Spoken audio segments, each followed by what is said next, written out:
लोगों का कहना ये है कि डिम्पल भाभी का एक इतिहास है, पहली बार चुनाव लड़ती हैं तो जीत जाती हैं, दोबारा में हार जाती हैं। लेकिन मैनपुरी नगर के और मैनपुरी जनपद में सड़कों का जो जाल है और कई विकास के बहुत महत्वपूर्ण काम सपा की सरकार के द्वारा किए गए हैं। लेकिन वहीं केंद्र की जो सरकार है उनका कहना है, जो नितिन गडकरी हैं उन्होंने पूरे देश में सड़कों का जाल बिछाया है। जो रात में गड्ढे भरे गए, आपने भी देखा हुआ खरड़ रोड या फिर वो जब शहर में मैनपुरी के जो गड्ढे भरे गए वो रात में जब योगी जी आए तब भरे जा रहे हैं। और सारी उम्मीदें मुलायम सिंह के ही परिवार पर टिकी रहती हैं। जितना भी विकास हुआ सब पुराना विकास हुआ। और मोदी जी यशस्वी अभी जीतेंगे तो बहुत अद्भुत नज़ारे होंगे। आज तक के इतिहास में इतनी सड़कें नहीं बनी जितनी नितिन गडकरी के कार्यकाल में बनकर तैयार हुई। ये गठबंधन इंडिया जीतेगा, इंडिया गठबंधन की सरकार बनी। चुनावी माहौल बहुत गर्म हो चुका है इस समय जनपद मैनपुरी में, पूरे देश में तो अपनी जगह पे, जैसा कि लोकसभा चुनाव है आप सभी को मालूम है, पूरा चुनावी माहौल है। लेकिन मैनपुरी की बात की जाए जो कि अपने आप में एक हॉट सीट है, क्योंकि यहाँ पर समाजवादी पार्टी का गढ़ माना जाता रहा है हमेशा से। और हाल ही में हुए उपचुनाव में जो बम्पर जीत मिली थी उसके बाद अब ये जो लोकसभा के चुनाव आए हैं इसमें क्या परिणाम आने वाले ये देखना बहुत ही दिलचस्प होगा। और आज योगी आदित्यनाथ का यहाँ पर जो एक रोड शो था उसके बाद में यहाँ के लोगों की क्या सोच बदली है, लोगों में क्या कुछ परिवर्तन आया है, वो जानने का प्रयास करते हैं। यहाँ पर जरा कुछ लोग बैठे हुए हैं, इनसे भी जरा जानने का प्रयास करते हैं। क्या नाम है आपका? ब्रजनंदन सिंह। क्या माहौल है आज ये जो योगी आदित्यनाथ की जो एक रैली रोड शो हुआ है, रोड शो के बाद में क्या कुछ परिवर्तन आया है या नहीं आया? हाँ, रोड शो में महोदय ऐसा है कि नगर में जनमानस में और खासतौर से युवाओं में बहुत उत्साह है और बहुत उम्मीदें इस बात की हैं, क्योंकि इस जनपद में सपा की सीट जीतती रही हमेशा, तो उन्होंने यहाँ काम भी बहुत कराया है। और यहाँ ये बात ठीक है कि यादव मतदाताओं की गिनती बहुत ज़्यादा है, इसलिए उनका गढ़ बोला जाता है। लेकिन मैनपुरी नगर के और मैनपुरी जनपद में सड़कों का जो जाल है और कई विकास के बहुत महत्वपूर्ण काम सपा की सरकार के द्वारा किए गए हैं, इसलिए भी मैनपुरी की जनता उनको जिताती है। अब आज चूँकि योगी जी की भी दृष्टि इस मैनपुरी में पड़ी है तो लोगों का बहुत भारी ये उम्मीद है। और यहाँ के जो सदर विधायक हैं जो यहाँ प्रत्याशी हैं लोकसभा के, उनसे भी लोगों की बहुत अपेक्षाएं और बहुत उम्मीद है कि वो अगर जीतते हैं तो फिर यहाँ मैनपुरी का विकास करें। क्योंकि सरकार डबल इंजन की हर जगह अनाउंस की जा रही है, धमाका दिया जा रहा है, डबल इंजन की सरकार है। और मोदी जी यशस्वी अभी जीतेंगे तो बहुत अद्भुत नज़ारे होंगे। मैनपुरी की जनता यही चाह रही है कि मोदी जी के यशस्वी मोदी जी के और योगी जी के विशाल व्यक्तित्व से मैनपुरी नगर का, मैनपुरी जनपद का भी बढ़िया विकास हो। उसी के कारण से आज काफ़ी लोगों की तादाद में यहाँ भीड़ इकट्ठी हुई है, लोगों में बहुत उत्साह है, लोग बहुत ही आसान्वित हैं। ठीक है, आपने कहा जनपद मैनपुरी में सड़कों का जाल बिछाया समाजवादी पार्टी ने, लेकिन वहीं केंद्र की जो सरकार है उनका कहना है, जो नितिन गडकरी हैं उन्होंने पूरे देश में सड़कों का जाल बिछाया है। बिल्कुल ठीक कहा आपने, सही सवाल किया। नितिन गडकरी ने पूरे देश में आज तक के इतिहास में इतनी सड़कें नहीं बनी जितनी नितिन गडकरी के कार्यकाल में बनकर तैयार हुई हैं। ये बिल्कुल सही है, सत्य है। और मैनपुरी में भी काफ़ी हाईवे और ये सब बन रहे हैं चारों तरफ। मेरे कहने का मतलब ये है, तो क्या कुछ परिवर्तन आया है? जैसा कि अभी इन्होंने कहा कि यहाँ सपा ने बनवाया है, तो भाजपा की सरकार बनने के बाद में जो पूरे देश में जाल बिछाया है उससे क्या मैनपुरी अछूता रहा है? क्या नहीं, अछूता नहीं रहा। मैनपुरी में भी कार्य हो रहे हैं, हाईवे बन रहे हैं, कई आसपास में बने हैं, बेबर एबर ये सब बन गया, सुगाबाद कंप्लीट हो गया, अधूरा था, काफ़ी कार्य हो रहे हैं। और सपा ने भी किए, ऐसा नहीं है, उन्होंने भी बहुत विकास किया है मैनपुरी का। तो क्या माहौल क्या है इतना जब सब कुछ विकास हुआ है? भैया अभी जनता बिल्कुल साइलेंट है, कोई कतई किसी प्रकार की चर्चा नहीं आपस में कर रही है, सभी लोग शांत है। मतदाता मन बना चुका है और उसने सोच रखा है कि वोट किसे देना है। किसे सोच रखा है वोट देने का? क्या मन बना रखा है? नहीं बता। अरे पहले भाई भैया, अरे कुछ तो राय दो सर, काफी उम्र हो गई, बाल सफेद हो गए आपके, कुछ तो राय दो। क्या बोल रहे हैं आप? क्या मतदाताओं ने क्या मन बना रखा है?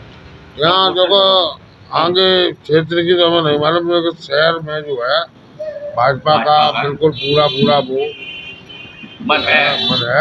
लोग भाजपा में ही वोट दे रहे हैं और काफी इन्होंने मतलब कार्य किए भी हैं और पब्लिक को भरोसा है कि आगे और अच्छा काम करेंगे, अच्छा काम करेंगे जिस तरह से। क्या परिवर्तन होगा इस बार मैनपुरी में? परिवर्तन तो देखो हो भी सकता है, नहीं भी हो सकता है, दोनों ही बातें टक्कर है। मतलब 50-50 पे आ गए आपको? टक्कर है, दोनों लोगों में टक्कर है भाई। मुलायम सिंह का गढ़ है ये, मुलायम सिंह का क्षेत्र है ये, और सारी उम्मीदें मुलायम सिंह के ही परिवार पर टिकी रहती हैं।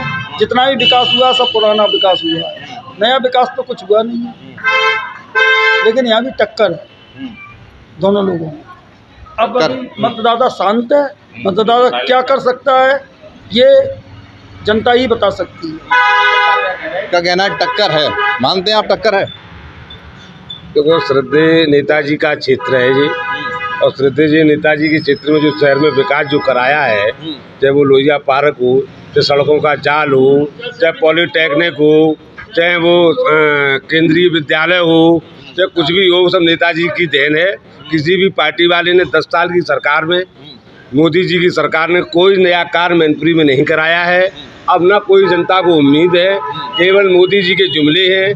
मोदी जी ने कहा था हर साल 1 करोड़ नौकरियां दूंगा, बेरोजगारी खत्म करूंगा, महंगाई खत्म करूंगा।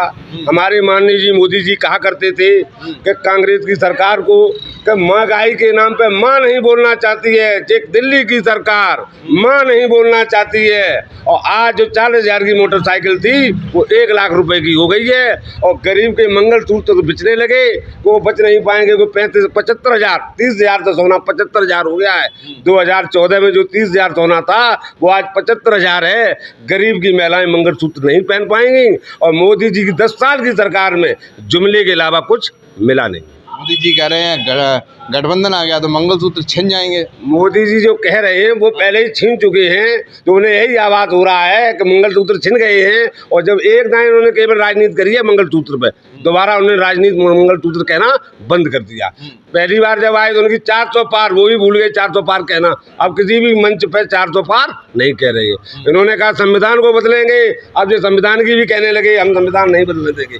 हर चरण में मोदी जी नया भाषण लेके आते हैं, पुराना भाषण भूल जाती है। अब वो सोच रहे हैं जनता को हम कहते हैं अपनी तरफ करें, जनता मन बना चुकी है बदलाव, गठबंधन इंडिया जीतेगा, इंडिया गठबंधन की सरकार बनेगी। और मैनपुरी में भी गठबंधन जीतेगा, डिम्पल भाभी चुनाव जीतेंगी, और लाखों से जीतेंगी, हजारों से नहीं। अच्छा, लोगों का कहना ये है कि डिम्पल भाभी का एक इतिहास है, पहली बार चुनाव लड़ती हैं तो जीत जाती हैं, दोबारा में हार जाती हैं। मैं जब माननीय जी पहली बार चुनाव फरकाबाद से लड़े थे वो भी हार गए थे, जैसी कोई बात नहीं। अब की हम दिखा देंगे कि दोबारा डिम्पल भाभी चुनाव लाखों से जीतेंगे।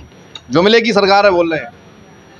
अब हम लोगों को तो यही है कि भाई मैनपुरी का तो मतदाता बिल्कुल शांत है, और माननीय जयवीर सिंह जो यहाँ के प्रत्याशी हैं बहुत ही होनहार हैं, उनसे बहुत अपेक्षाएं, क्योंकि वो अपने स्तर से विकास कर रहे हैं। लेकिन अब सांसद हो जाते हैं तो और ज़्यादा विकास की उनसे उम्मीद की जाती है। आप कह रहे विकास नहीं हो, कह रहे विकास हुआ, और ज़्यादा उम्मीद है। अरे हम जो कह रहे हैं, माननीय जी मंत्री जी को 1 साल से ऊपर हो गया। माननीय जी भी क्या कहते हैं, जब ऊपर जाएंगे तो ऊपर जब जाएंगे, जब हम जहाँ का मतदाता मनोरंजन 10 साल से 2 डबल इंजन की सरकार है, जो रात में गड्ढे भरे गए, आपने भी देखा हुआ खरड़ रोड या फिर वो जब शहर मैनपुरी के जो गड्ढे भरे गए वो रात में जब योगी जी आए तब भरे जा रहे हैं। इससे पहले गड्ढों को कोई ध्यान नहीं रख रहा था। अब जब योगी जी आए तो गड्ढे भर गए, 2 दिन बाद ये भी खाली हो जाएंगे। ये भी टेम्परेरी है। विकास जो है सही मायने से देखा जाए तो श्रद्धेय नेताजी का ही है। विकास नहीं हुआ मैनपुरी में, गड्ढे भरे गए, वो भी रात में, उनका कहना है।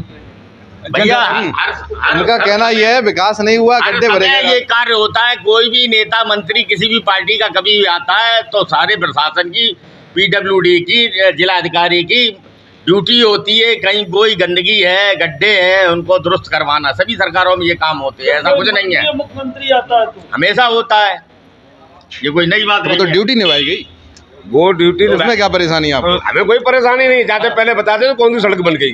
चाहे आप पतारा क्षेत्र में चले जाएं, लोकसभा क्षेत्र पतारा पड़ता है, और वहाँ का जनता मन बना चुकी है कि हमारी जो सड़कें जो लिंक रोड तक जुड़ी हैं बाजार से, वो श्रद्धेय नेताजी ने जुड़वाई हैं, श्रद्धेय नेताजी ने जुड़वाई हैं। जो देहात क्षेत्र में जो रह रहे थे लोग, वो जानते नहीं थे बाजार कहाँ है। वो पतारा क्षेत्र में आप चले जाओ तो चिट्ठी दिखाई दे जाएगी। इतनी VIP सड़कें जो श्रद्धेय नेताजी ने बनवाई हैं, लोग उनकी मरम्मत नहीं करा पा रहे हैं, सरकार उनकी मरम्मत नहीं करा पा रही है।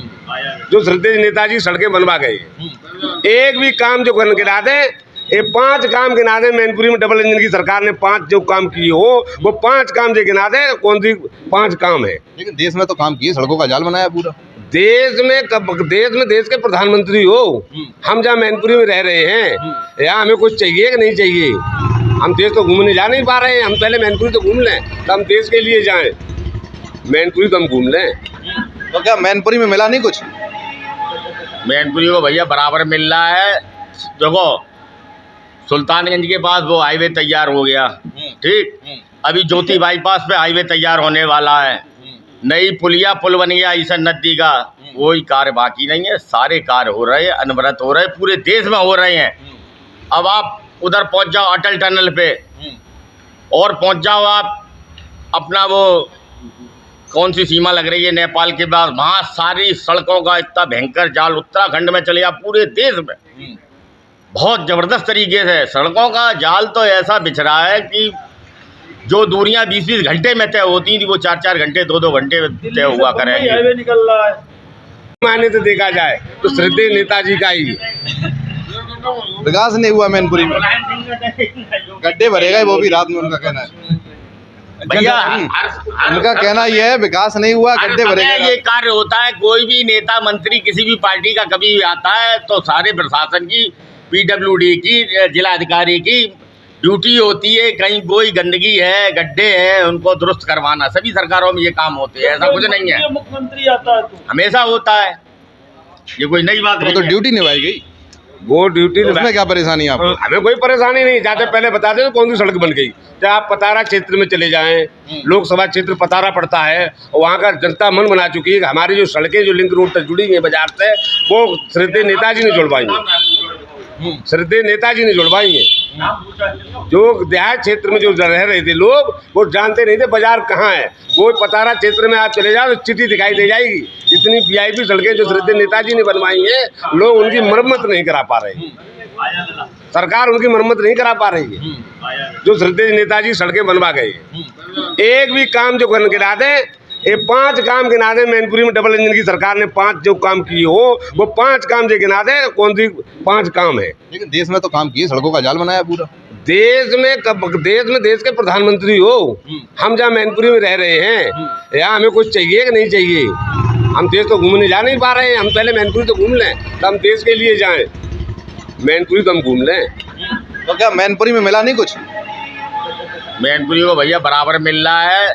देखो, सुल्तानगंज के पास वो हाईवे तैयार हो गया, ठीक। अभी ज्योति बाईपास पे हाईवे तैयार होने वाला है। नई पुल बन गया ईसन नदी का, कोई कार्य बाकी नहीं है। सारे कार्य हो रहे हैं, अनवरत हो रहे हैं, पूरे देश में हो रहे हैं। अब आप उधर पहुंच जाओ अटल टनल पे, और पहुंच जाओ आप अपना वो कौन सी सीमा लग रही है नेपाल के पास, वहाँ सारी सड़कों का इतना भयंकर जाल। उत्तराखंड में चले आप, पूरे देश में बहुत ज़बरदस्त तरीके से सड़कों का जाल तो ऐसा बिछ रहा है कि जो दूरियां 20-20 घंटे में तय होती थी, वो 4-4 घंटे 2-2 घंटे में तय हुआ करेंगे। हाईवे निकल रहा है। क्या नाम है आपका? विजयकांत जैन। विजयकांत जैन। इनको पूछ लेना। जैन साहब का कहना ये है पूरे देश में काम हो रहा है, आप मैनपुरी लेके बैठे हैं। सिर्फ आप सिर्फ मैनपुरी लेके बैठे हैं, आप सिर्फ मैनपुरी लेके बैठे हैं। सरकार पूरे देश में काम करा रही है। मैं लोकसभा मैनपुरी की बात कर रहा हूँ। मैं लोकसभा की बात कर रहा हूँ। मैं लोकसभा मैनपुरी का वोटर हूँ, और मैनपुरी लोकसभा की मैं बात कर रहा हूँ। और जो बता रहे हैं हाईवे जो बनवाए हैं, वो अखिलेश यादव ने जो हाईवे बनवाया था, मुख्यमंत्री अखिलेश यादव जब थे, उन्होंने जो हाईवे बनवाया, उसकी टक्कर का एक भी हाईवे हो तो हमको बता दें लोग आकर के। उसकी टक्कर का एक, हम भी गए थे जब पूरब में जो हाईवे बने हैं, तो वहाँ पर बिना भागे झूला झूल रहे थे, गाड़ी में झूला झूल रहे थे, बिना झूला झूले जे हाईवे बने हैं। तो मेरा मतलब कहने, हाईवे जुड़ रहे हैं, अच्छी बात है, पर मेरा मतलब कहने का है लोकसभा मैनपुरी की बात कर रहा हूँ। मैं लोकसभा मैनपुरी का वोटर हूँ और मतदाता हूँ। मैं लोकसभा मैनपुरी की बात कर रहा हूँ। 5 कामों में एक काम गिना दे, 5 काम एक गिना दे, वो कोई भी काम एक भी गिना दे, 5 काम गिना दे हमको केवल। तो मैनपुरी में ये 5 काम, एक नहीं, लोकसभा की बात कर रहा हूँ, लोकसभा मैनपुरी की बात कर रहा हूँ। एक भी काम गिना दे कि नया काम जो हुआ है। क्या नाम है आपका? अजय कुमार। अजय कुमार। पूरा नाम? अजय कुमार। पूरा नाम? अजय कुमार। अजय कुमार। अजय कुमार। नहीं, मैं हिंदू हूँ ना, मैं जाति न मानता ही नहीं हूँ। मैं केवल आर्याव्रत हूँ, भारत देश का रहने वाला हूँ। मैं आर्याव्रत हूँ, मैं बिरादरीवाद नहीं मानता हूँ। मैं केवल आर्याव्रत हूँ और भारत देश का रहने वाला हूँ। मैं जो जात पात कुछ नहीं मानता हूँ। में विकास मुद्दा है मेरा, बेरोजगारी और महंगाई मुद्दा है मेरा। महंगाई कम होनी चाहिए, बेरोजगारी खत्म होना चाहिए। मेरा कोई जात धर्म नहीं है, मैं आर्यव्रत हूँ, भारत देश का रहने वाला। अब बेरोजगारी का नाम लिया आपने, तो जो समाजवादी पार्टी की सरकार थी मुलायम सिंह यादव की, तो वो बेरोजगारी भत्ता देते थे उस समय, क्यों? वो बेरोजगारी भत्ता दे रहे थे, बेरोजगारी इन्होंने थी उस खत्म समय, कर दिया। उस समय थी बेरोजगारी। बेरोजगारी उस समय भी थी, अब जब डबल इंजन की सरकार है, वो एक अगले इंजन की सरकार थी, अब डबल इंजन की जब सरकार बन गई है तो तुम्हें कुछ करना चाहिए। हम एक इंजन की थे तो बेरोजगारी भत्ता दे रहे थे, और डबल इंजन की सरकार होती तो हम नौकरियां भी देने का काम करते। और इंडिया गठबंधन आएगा तो नौकरियां देने का कार्य हम करेंगे। ठीक है, किसकी बात से सहमत हैं आप, इनकी या इनकी? मैं भाई साहब की बात से सहमत हूँ। बेरोजगारी पे बात करिए आप, बेरोजगारी पे बात करिए। किसान परेशान है, बेरोजगार परेशान है, दुकानदार परेशान है महंगाई से, बिल्कुल। मानते हैं आप महंगाई है? अब भैया महंगाई तो देखो, अब सिलेंडर बिक रहा है 1000 का, तब बिकता था 500 का, तब मिठाई मिलती थी 50, आज मिल रही है 500, और तब अमूल की आइसक्रीम मिलती थी 2 रुपये की, आज मिल रही 20 की। तो महंगाई कहाँ है? बराबर है भाई, उसी रेशियो में महंगाई बढ़ गई। समय के अनुसार चीजें बदलती हैं, लेवल में उनका। मैं तो ये चाह रहा हूँ सिलेंडर बेचे 300 का और मिठाई बिके 20 रुपए किलो, और गरीब का बच्चा खा सके, आइसक्रीम बिके 2 रुपए की। महंगाई हम तो नहीं जा रहे तो नौता सिलेंडर बिके। भाई ये जो आए थे मोदी जी, हमारे माननीय जी, उन्होंने ये कहा था महंगाई का मां नहीं कांग्रेस कहती है, दिल्ली में बैठे लोग। मैंने आपकी बात थोड़ा सा खंडन करूंगा। आपने कहा 20 रुपए बिके, 30 रुपए बिके, 300 रुपए बिके, ठीक है, 300 रुपए ना बिके सिलेंडर 300 का सिलेंडर बिके, 20 रुपए मिठाई। हाँ, 20 रुपए मिठाई बिके, तो फिर तनख्वाह भी कम होनी चाहिए, फिर तनख्वाह कम होनी चाहिए, फिर तनख्वाह भी तो कम होनी चाहिए। बस कोई दिक्कत नहीं। फिर जो मजदूरी है 400 रुपए, वो 100 रुपए होनी चाहिए फिर। जब 10 साल पहले भी, अब किसी को पता कर लेना, मजदूर को तब भी 300 रुपए मिलते थे, मजदूर के केवल 100 रुपए बढ़े, अब 400 मिल रही है 10 साल में। मजदूर की दूने नहीं हुई है, मिठाई दूने भाव बिकने लगी, सिलेंडर दूने रेट हो गया है, और मजदूर की मजदूरी 400 रुपए, उसकी 800 नहीं हुई। चलिए, गठबंधन कितनी सीटें आ रही हैं? गठबंधन में 300 पार हो रही है, गठबंधन 300 पार हो रही है। 300 पार। चलो, आप बना कितनी आ रही? गठबंधन में कुछ नहीं होगा। कोई कहेगा हम प्रधानमंत्री बनेंगे, कोई कहेगा हम लोक निर्माण मंत्री बनेंगे, कोई कहेगा हम विदेश मंत्री बनेंगे, और सब में जूता चलेगा। और जनता इस बात को भली बात जानती है, समझती है, पहचानती है, इसलिए कुछ होने वाला नहीं, भला मोदी ही करेंगे। एक सरकार, एक पूरे देश की लद्दाख की रक्षा सीमाओं पर तार लग रहे हैं कटीले, और वो इलेक्ट्रॉनिक सब लग रहे हैं, कुछ नहीं, देश की सुरक्षा हम तो सबसे प्रथम। ठीक है, तो ये आरोप प्रत्यारोप लगते रहेंगे एक दूसरे के ऊपर, सबके अपने अपने मत थे, अपने अपने विचार थे, बेबाकी से सभी ने अपने जवाब रखे। चलिए, फिर मिलते हैं।